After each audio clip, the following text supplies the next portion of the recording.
Good morning, I'm here in Bawang having myself a morning boost of caffeine and sugar, surrounded by coconuts and coconut products ready to be sold to the passing tourists on their way to Baguio.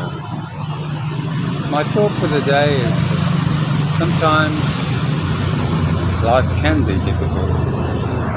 Life can have its ups and downs, as you well know. And it's always good to be able to jump on a jeepney and head into the Blue Yonder, just to lower one's stress level. Yes, stress level. Today has been one of those days where I feel I've been triggered. Probably for the first time I've actually truly felt that level of stress in my stomach and chest, and I refuse to feel that way, so I've decided to come and make it a double trip.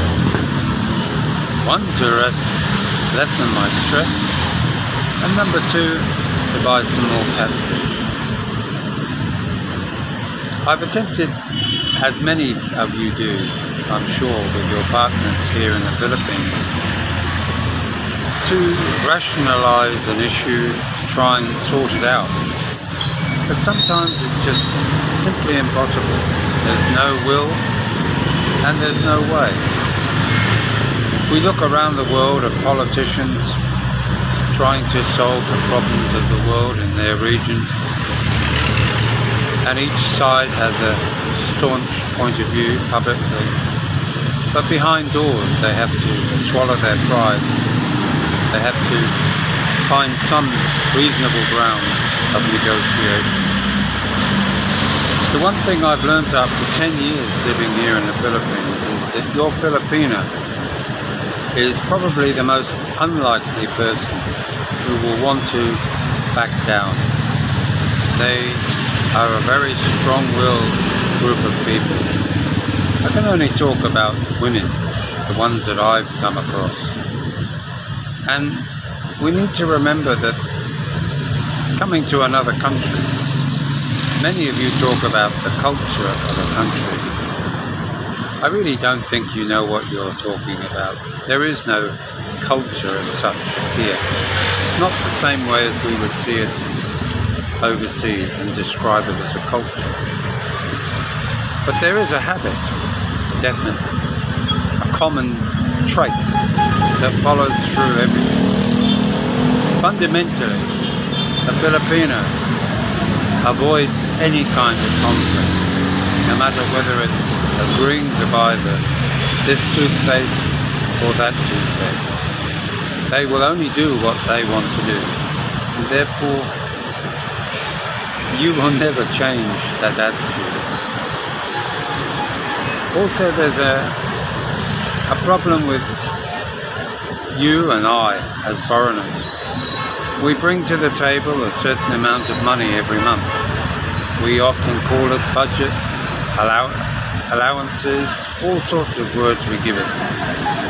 But the reality is, once we start digging into our pocket and determining an amount of money every month, every week, every day, there the problem lies. Because for every day after, the question will always be from the Philippines, but yesterday. And then you have this wonderful expression, I will pay you later. No, they won't. They don't have the money to pay you later. And the most common way of reducing your funds very quickly is this absolute thirst and desire to buy everything on Shopee, TikTok and Lazada. They will go out and buy stuff on the knowledge that somebody at the door, when they're not there, will pick up the tab. There have been the moments when I've actually had to say, sorry, no one's here, no budget. And you just have to put your foot down, because there's insatiable appetite to buy anything and everything. Just never stops. is a flow. It's like a stream. It starts with a trickle and ends up in a flow. So if you like this video, don't forget to give it a thumbs up and don't forget to subscribe. Wow, we've almost got to 500. We're doing well, and it doesn't look very promising for the other channel. Numerous attempts have been made by me to ask that the manager puts it back so that I can use it. But it appears there's a determination by one not to oblige. Never mind. People love to shoot themselves in the foot here. They can be like Mikey. I don't need the money. We'll see. We'll see how long it lasts before they say I'll put it back on for you. After all, for a Filipino to lose between 10 and 12,000 a month is a large amount of money, unless of course they've found another money stream. Bye now.